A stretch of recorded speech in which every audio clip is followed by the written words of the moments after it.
ሰላም እንዴት ናችሁ? እኔ ወንድማችሁ አገልጋይ ናቲ ነኝ። ዛሬ ደግሞ በአዲስ ቪዲዮ መጥተናል። እሱ ምንድነው?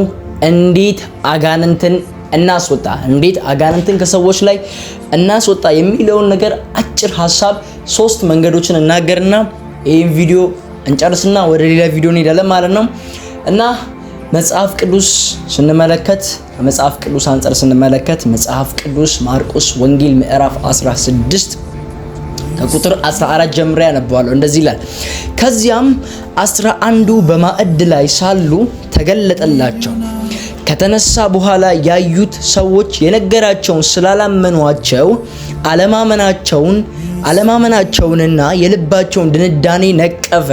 እንዲህም አላቸው፣ ወደ ዓለም ሁሉ ሂዱ፣ ወንጌልንም ለፍጥረት ሁሉ ስበኩ። ያመነ የተጠመቀ ይድናል፣ ያላመነ ግን ይፈረድበታል። የሚያምኑትን እነዚህ ምልክቶች ይከተሏቸዋል። በስሜ አጋንንትን ያወጣሉ፣ በአዲስ ልሳንም ይናገራሉ፣ እባቦችን በእጃቸው ይይዛሉ፣ የሚገድል መርዝ ቢጠጡ እንኳን አይጎዳቸውም ይላል። ኢየሱስ ጌታ ነውና እኔ ያነበብኩላችሁ መደበኛውን አዲሱን ትርጉም ነው ያነበብኩላችሁ እና እዛ ጋር ያ በስሜ ያመኑትን ነው የሚለውና አዲሱ እዛ ትርጉሙ ላይ ማርቆስ 16 ምዕራፍ 12 ላይ እንደዛ የሚል ቃል አለና እዚህ ክፍል ላይ የምንመለከተው ኢየሱስ ክርስቶስ ከተነሳ በኋላ ሞቶ ነበር። ከተነሳ በኋላ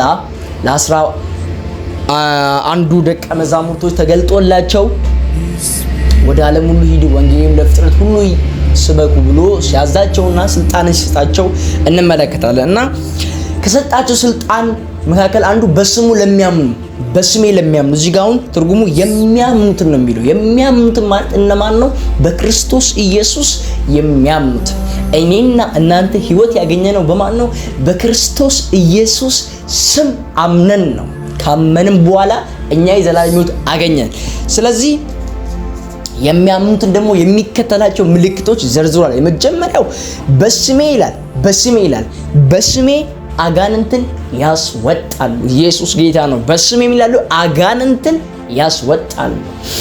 ክብር ለጌታውና አጋንንት እንዴት እናስወጣለን የሚለው ነገር ስንመለከት አጋንንት ማለት ምን ማለት ነው? በቃ ቀጥተኛ የአጋንንት ትርጉም ምንድነው የሚለው ነገር ስንመለከት አጋንንት ማለት 3 ዲፊኒሽኖች አሉት። የመጀመሪያው የወደቁ መላእክት የሚል ትርጉም አለው። አጋንንት ማለት አንዱ ነው። ሁለተኛ ደግሞ እርኩሳን መናፍስቶች የሚባሉ አለ። እርኩሳን መናፍስቶች የሚባሉ ሰውን የሚያረክሱ በዝሙት ሊሆን ይችላል፣ በምኞት ሊሆን ይችላል፣ እንደገና በስድብ በአንደበትም ባለመቀደስ በተለያየ ነገር ብቻ ሰውን የሚያረክሱ እርኩሳን መናፍስቶች መንፈስ ነው።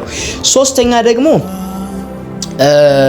አጋንንት የሚለው ነገር ሶስተኛ የዲያብሎስ ጭፍሮች ወይንም የዲያብሎስ ተላላኪዎች አሽከሮች ናቸው አጋንንቶች። እና በዚህ ዘመን ደግሞ አጋንንት በጣም ስራውን እየሰራ ያለበት የእግዚአብሔር መንግስት እንዳይሰፋ ወንጌል እንዳይሮጥ እያደረገ ያለ ነገር መካከል አንዱ ነው አጋንንት የሰዎች ህይወትን በተለያየ መንገድ ይቆጣጠራልና ህይወትን ይቆጣጠርና አጋንንት ሰው በአጋንንት ቁጥጥር ሲሆን ያ ሰው በአጋንንት ቁጥጥር እስከሆነ ባሪያ ነው። ኦሬዲ የሚሆነው ባሪያ ነው፣ አሽከር ነው ማለት ነው በቃ።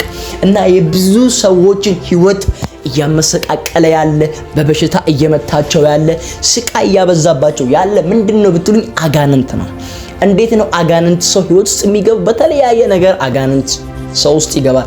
በጓደኛ ይገባል፣ በሶሻል ሚዲያ ይገባል፣ በሰዎች በድግምት በምናምን ብዙ ነገር ይገባል። እና አጋንንት የሰውን ህይወት ሲቆጣጠር በጣም የሰውን ልጅ ህይወት ያበላሻል፣ ብዙ ዋጋ ያስከፍላል፣ አንዳንዴም ይገላል። እና ዛሬ ይሄንን አጋንንት ደግሞ እኔና እናንተ በክርስቶስ ኢየሱስ ላመኑ ሰዎች እንዴት ነው አጋንንትን ከሰዎች ላይ የምናስወጣው የሚለውን ነገር 3 ነገር ነጥብ እናይና እንጨርሳለን።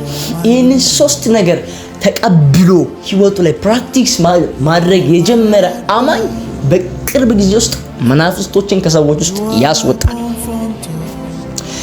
የመጀመሪያው አጋንንትን እንዴት ነው የምናስወጣው ብለን ስንጠይቅ የመጀመሪያው በኢየሱስ ክርስቶስ ስም አጋንንቶችን ከሰዎች ላይ እናስወጣል። የመጀመሪያውና አንደኛው በክርስቶስ ኢየሱስ ስም አጋንንትን ከሰዎች ላይ እናስወጣለን።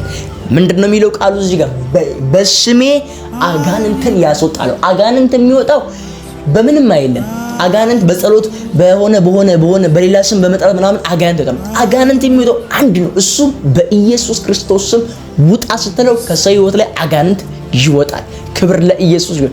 እና ምንድነው ስንመለከት ሐዋርያት ሥራ ላይ ስንመለከት ጳውሎስና ሲላስ የሆነ ከተማ ላይ ገብተው ይሄዱ ያለ እነዚህ የልዑል ባሪያዎች ናቸው ብላ ስመሰክር የነበረች አንድ አጋንንት አለ።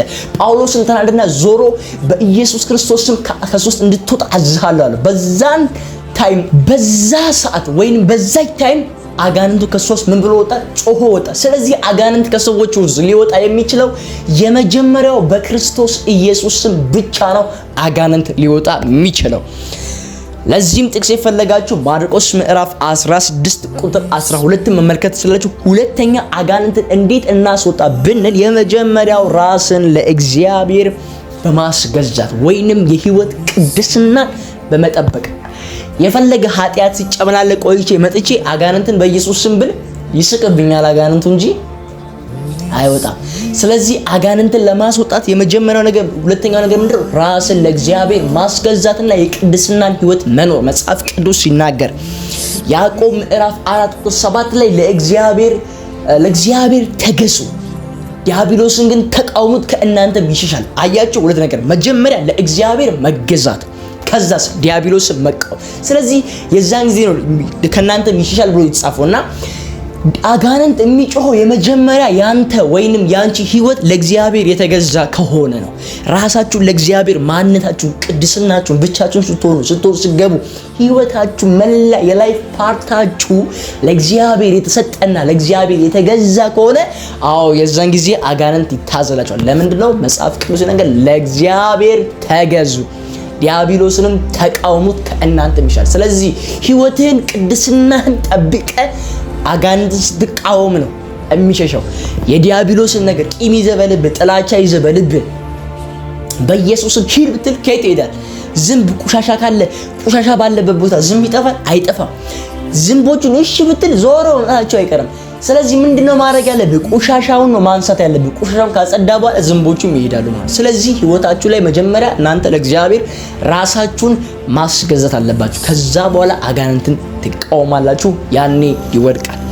የመጨረሻው አጋንንትን እንዴት እናስወጣለን የሚለው ነገር በጾምና በጸሎት አጋንንትን እናስወጣለን።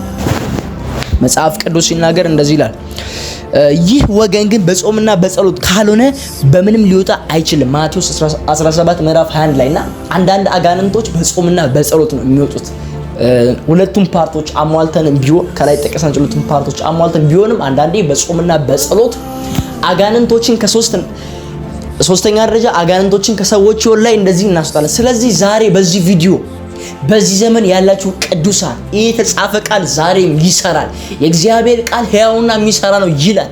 ስለዚህ በስሜ አጋንንትን ያስወጣል። ስለዚህ በአሁኑ ዘመን ያለሽ እህቴ፣ በአሁኑ ዘመን ያለ ወንድሜ በክርስቶስ ኢየሱስም ራስን ለእግዚአብሔር አስገዝተ አጋንንትን ውጣ ብትለው አጋንንት ይወጣል። ስለዚህ አጋንንትን ከሰዎች ላይ ለማስወጣት እነዚህን ሶስት ነገሮች እንጠቀም። የመጀመሪያው በክርስቶስ ኢየሱስም እናስወጣለን። ሁለተኛ የህይወት ቅድስናችን በመጠቀም ራሳችንን ለእግዚአብሔር እያስገዛን እናስወጣለን። ሶስተኛ በጾምና በጸሎት እናስወጣለን። ስለዚህ ሶስት ፖይንቶች፣ እነዚህ ሶስት ነገሮች አጋንንትን እናስወጣለን። ዛሬም መታየኝ እህቴ ወንድሜ፣ አጋንንትን ማስወጣት ትችላለሽ። ጸልዩ። እግዚአብሔር ክብር በእናንተ ላይ ይመጣል። እስከ መጨረሻው ስለተከታተላችሁኝ አመሰግናለሁ። ሻሎም